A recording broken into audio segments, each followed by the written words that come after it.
ஏய் ஏன்டா நீ வேற புரட்டாசி மாசம்டா கறி கிரி சாப்பிட்டேன் எங்க அம்மா அவ்வளோதான். ஏய் எங்க அம்மா தான் கால் பண்றாங்கடா. 100 ஆயிசு ஒரே நிமிஷம் சொல்லுமா. நல்லா இருக்கியா மவுனே? புரட்டாசி மாசம் வேற வந்துடுச்சு. ஆமா ஆமா தெரியும் புரட்டாசி மாசம். உடனே ஒரு மாசத்துக்கு கறி கிரியோ சாப்பிட்றாதடா. நானே ஹாஸ்டல்ல இருக்கேம்மா. என்னம்மா நானே எதுவும் கிடைக்கிறதா சாப்பிட்டுட்டு இருக்கேன். கண்ணே அப்படிக்கு இப்படி ஏதாவது பண்ணிடாத, சாமி கண்ணு குத்திடும். ஆமா பையன் பிஜிலே ஒழுங்கான சாப்பாடு இல்லைம்மா. என்னைக்காவது தான் நான் போய் கறியை சாப்பிடுவேன். பையனுக்கு ஸ்ட்ரென்த் எப்படிமா இருக்கும் சொல்லு. உன் பையனுக்கு எப்படி கல்யாணம் பண்ணி வைப்பேன்?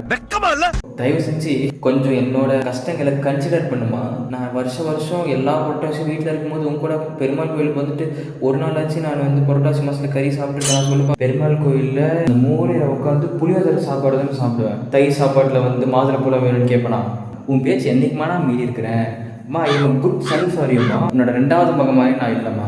நீ உடனே கேப்ல அவனை குறை சொல்ல ஆரம்பிச்சிடாதப்பா. சரி சரி ஓடுமா. அவனை பத்தி நான் பேசுறேன். வீட்டுல சொல்லாத புரியுதா. பாய் பாய். நடிகண்டா திரிசா உனக்கு கிடைக்கும்டா.